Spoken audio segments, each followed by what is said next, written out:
Erika Kirk is finally clapping back after weeks of Candace speaking on Charlie. And guess what? She isn't supporting Candace in her search for justice. Erika is actually accusing Candace of using Charlie for clout and making up fake medical reports so she can exploit his death to enhance her own career. A lot of people were already side-eyeing Erika because of the crocodile tears she was shedding at Charlie's memorial service and her notable silence since Candace started advocating for Charlie. But this right here is a new low even for her. At least that's what people are calling it. Not me. The crazy thing is, Erika should be the one doing everything Candace is doing since new evidence seems to point to Charlie's death being orchestrated and now being covered up. But she's doing the complete opposite. Word on the street is, Erika allegedly knew Charlie was going to be taken out and even reportedly helped it happen. In fact, most people don't know this, but apparently, the reason Candace wasn't at Charlie's memorial service was because Erika removed her from the guest list after Candace started questioning his death. Isn't that suspicious? Erika Kirk, man,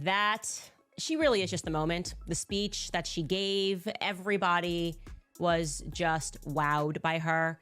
I felt my energy personally, like last night going into that, I was effectively like soaring in the air above the convention center, like a dragon above, waiting for Erika to just be like, fire. And I was just gonna come down and swoop in out of nowhere. All the politicians, all the fake people, everyone was just gonna be, in that moment, toast. And as if that wasn't bad enough, people also couldn't help to notice just how fake Erika's tears were and how she was all over Donald Trump. Even Trump was visibly taken aback because he wasn't expecting her to be doing all that. My husband, Charlie, he wanted to save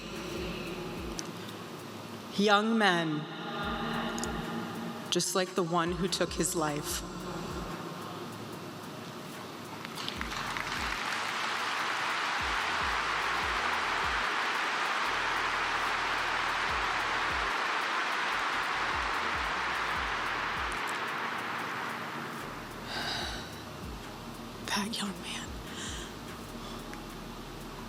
That young man, on the cross, our Savior said,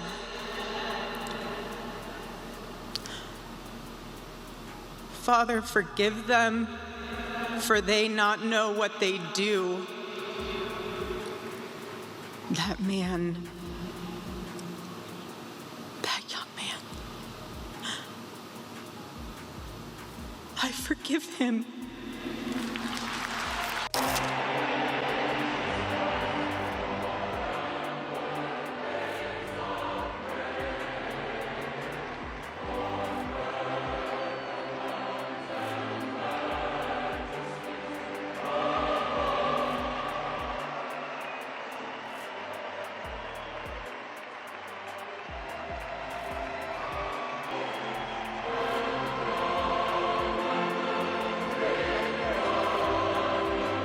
A lot of people also brought up the fact that Erika seemed to have gotten her mourning a bit too quickly for someone who was on stage literally squeezing the life out of her eyes to produce a single drop of tear for her dead husband. So how have we gone from this? That young man,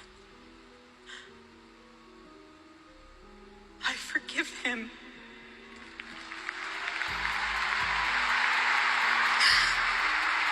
Which was the 21st of September, and now 7 days later, we get this.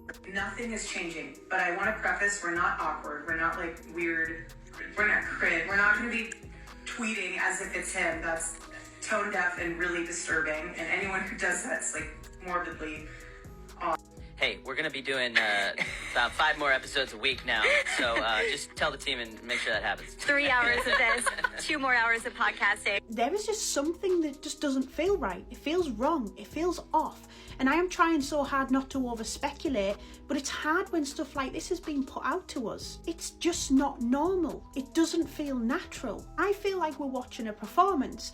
It's almost like we're watching a movie unfold right in front of our eyes. And it's things like this that make me think that Charlie Kirk's assassination is so much bigger than we could ever imagine. Her husband was executed in front of hundreds, and she's able to giggle not even a week later? She's also a mother to 2 young kids who lost their dad. Why is she not with them? She's off doing television appearances and podcasts and planning her new job. It's so weird. Now, obviously, everyone grieves differently, so we can't sit here and judge Erika just because she isn't grieving how most people would expect her to. However, the reason people are going in on her is because she has made very efforts to get to the truth behind Charlie's death, even though Candace has seemingly provided enough evidence these past few days that would be enough for wife to want to know more. But no, Erika, she hasn't made any efforts to see if there's something to what Candace is saying. If anything, she kicked her out of the guest life for his memorial. And word on the street is she had something to do with the gag order that Candace was recently slapped with. Cadence claims that Tyler is still maintaining his innocence. Apparently, Tyler even said he had never been to the UVU campus a day in his life. His family also claims they don't know how the media came up with the "his mom and dad recognized him and reported him" story, because it definitely didn't come from them. I want to break this news immediately because it feels important, and I think if I don't break it immediately, something bad might happen. I hope I have earned the trust of enough people to believe me when I say that I have verified this information but cannot reveal the source. Tyler Robinson is not suicidal. The entire narrative that was placed in the media about him having been suicidal is completely fictional, as are many other aspects of what we have been told. His father having turned him in after a confession is also complete fiction. To the contrary, Tyler Robinson maintains his innocence and has never even been to the UVU campus. There are absolutely zero photos or videos that the campus can produce to the contrary, which is why they have produced nothing other than a blurry image which Tyler's family knows is not him. Tyler has never once expressed a suicidal thought. I want to make that clear. The federal government is lying about absolutely everything other than the fact that it is his gun. Not that we needed further substantiation, but Tyler Robinson did not author those Discord messages. I would like to again stress that he has never been to UVU campus, and I need to confirm this later. I believe he was around the campus on that day. I will have more on this later, but I wanted to immediately publish that the Tyler Robinson suicide narrative, plus the dad that did the right thing after realizing his son was guilty, is a federal concoction. The allegations she's made have been making waves all over social media, and it's beginning to make a lot of people second-guess everything the FBI claims happened to Charlie. Charlie was done with Israel bullying him, and I am now going to present you proof of what I am saying. This is an actual group chat, which happened 2 days before Charlie Kirk was assassinated. There were 9 people in total on this chat, including Charlie and Rob McCoy. I'm going to protect the names of the other 7 for now. To be clear, I might actually release a name every day this week, but I want to show you this because suffice it to say, Rob McCoy was on this text thread, and I think it helps contextualize him as a person, in my view, that he would attack me for telling the truth about the pressure that he was facing. Take a look. So Charlie writes in this group chat, just lost another huge Jewish donor, $2 million a year because we won't cancel Tucker. I'm thinking of inviting Candace. Somebody writes, ugh. Charlie writes, Jewish donors play into all of the stereotypes. I cannot and will not be bullied like this, leaving me no choice but to leave the pro-Israel cause. Then somebody writes, a donor writes, please do not invite Candace. That might feel good short term, but it's not good long term. In my opinion, like all groups, you're going to get a wide variety of opinions. That nasty free will thing that God bestowed on us makes life frustrating at times after the dust settles a bit, maybe. So again, this is 48 hours before Charlie Kirk was assassinated. He was very clear and he was very explicit, and he did not back down, not in that Hamptons meeting, which they're all lying about, nor in this text thread. I'm not going to reveal the names of the other 7. Actually, you know what? I disagree with myself 4 seconds ago. Let's just throw in Josh Hammer for funsies. He's on this chat, okay? So what are we to make of that? Okay, now that I'm showing you this and showing to you that the conversations were real, I want you to reflect, and it took me a lot of patience to allow the lies that were being woven and the misrepresentations of people that were pretending that I was just, high on lying about Charlie and the pressure he was under, the attacks that not just me, Tucker Carlson, Megyn Kelly faced for trying to stand up and tell the truth about what Charlie was actually going through. Why are you hearing it, though, from me and Tucker Carlson and Megyn Kelly? Isn't that weird? You got people that are hosting a show. Have they, in like one honorable thing, come out and said, like, you know what? F a couple of these donors who made his life a living hell over the last couple of weeks. Why haven't they done that? There's also a rabbi in that chat. Like, why hasn't anybody made that move to at least say, to vindicate what I have been saying about what he was going through? That registers to me as very suspicious. I'm going to frankly say that. It's suspicious to me. It makes me think that in the same way that Charlie was being pressured by money, that you might be now run by that same money, that those same donors might be running you. I want to say one more thing rather explosively. 3 people told me off record. 2 people who have this in a written communication from Charlie. One who is a Turning Point USA donor, and I would say very much one of the white knights in this. The very day before Charlie Kirk died, he expressed that he thought he was going to be killed. He told these people, I think they're going to kill me. Okay. He did not express that to me. So I am telling you this based off the testimony of 3 people. And I am saying this because I hope that these people who I think are good will be inspired to come forward with that. Now, again, those conversations I had were off record. I honor that. If I say it's off record, it stays off record. But I'm hoping that watching what I am doing and feeling the energy that is rising across the world for people who want to know what the heck happened on 9/10, that, they will be brave and they will say, yeah, Charlie did the day before he died think that he was going to be killed, and maybe tell us, who is they? Well, for once and for all, who is they? Who is the they that he thought were going to kill him? Candace didn't stop there. She also made some claims about Tyler again, claiming that Tyler's actions after he supposedly unalived Charlie didn't match with the usual actions of an experienced killer. She talked about the fact that Tyler was spotted at Dairy Queen getting something to eat at around 6:38 p.m., wearing a maroon t-shirt and a cap. Mind you, this was the same outfit the FBI claims he wore when he committed the crime. Candace was basically saying that most people would usually change outfits after committing a crime like this, since there's a chance that they might be spotted. However, Tyler didn't. Except sometimes things don't go as planned.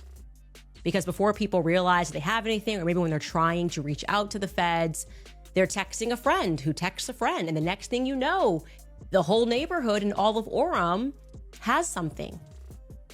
And this is what happened. Something made its way around the entire town and into my tips line repeatedly. It is a very clear image of Tyler Robinson, allegedly taken, I'll say allegedly for safety here, but it's looking right according to my timeline, allegedly taken at 6:38 p.m. at a nearby Dairy Queen. Here is that photo that we can show you. Just take a look at this photo. What is wrong with this picture? A lot is wrong with this picture. First and foremost, 6:38 p.m. You just shot someone. You have gone through great pains to hide your face, to change your outfit. But wait, you didn't fully change your outfit, did you? I'm looking at this photo, and you're wearing jeans and you're wearing the maroon shirt. Now we have a 50-50 combo of the outfits. And now you're showing your eyes and you're not fearful at all that you might be recognized. Also, wow, you must have quite the stomach. You don't have a record. Next thing you know, you shoot someone and you're like, I'm just going to go have a meal. You don't seem to be too shaken or too upset. Something problematic is the location, by the way. We mapped this out. It's about 15 minutes away from the campus at a time when we're told that he's idling by, babysitting the rifle. So you can see, we're showing you, it's about a 17-minute drive away from the campus. So there should be a lot of footage then of this Dodge Challenger driving back and forth. Okay. And like I said, the biggest thing that jumps at me is he looks kind of content there. So he's got to be a full-blown psychopath, wearing half of what the feds told us he was wearing in the morning and half of what the feds told us that he was wearing during the thing. Candace went on to further support her claims by exposing this disturbing footage of a man messing with the crime scene right after Charlie was killed. When have you ever seen the police allow a civilian to tamper with a crime scene? Unless the man isn't just a civilian and he was instructed to do exactly what he was doing. A mere minutes after Charlie Kirk is shot, there are 2 men that look rather mysterious. They appear, they move his chair, and they take down the camera that's directly or was directly behind his head. Why did they do that? You can see, slow down here, he pulls out the chair, he stands on it, and yes, that is would be a big no-no for a crime scene. You don't move anything. He takes down the camera that is directly above where Charlie was sitting and would be able to provide, therefore, a lot of insight. And then you can see kind of sits the camera onto the desk, and it looks like he removes the SIM card. And remember what the FBI said about Charlie being shot from the rooftop? Well, Candace claims this was allegedly a lie too. She said it was close range. Yup, she said a rifle bullet would have been strong enough to exit through Charlie's neck and put an extra 7 people, but that's not what happened. In fact, there was no exit wound at all. Charlie's neck indeed did stop the bullet, without question, okay? And this is going to dispel a lot of theories that are out there, and I'm telling you this 100%. Charlie Kirk was shot from the front, and the bullet did not exit, and at least a fragment of the bullet was recovered from his neck. And I'm going to tell you exactly where it was recovered from. I have fact-checked this information from multiple sources now. I've actually been sitting on this for a little bit over a week. Right around here. So think about almost in line with your shoulder blade right in the center. Now, why is that helpful? Because it gives us a bullet trajectory, okay? We went in here where you saw that, and it was stopped, and a fragment was pulled from, think right, if you're just touching your spine in line with your shoulder blade. The accusations Candace was making got so bad that Israel's Prime Minister, Bibi Netanyahu, stepped in to address her, claiming that the allegations she made about Israel having a hand in Charlie's murder was false. I don't know who specifically came out and said that Bibi Charlie Kirk, but now that he's for the second time denying that he is, people are going, what's actually going on here? Joseph Goebbels, the Nazi propaganda minister, said that the bigger the lie, the faster it will spread. Well, somebody has fabricated a monstrous big lie that Israel had something to do with Charlie Kirk's horrific murder. This is insane. It is false. It is outrageous. Charlie Kirk was a giant, a once-in-a-century talent who defended freedom, defended America, defended our common Judeo-Christian civilization. Charlie loved Israel. He loved the Jewish people. He told me so in a letter that he sent me just a few months ago.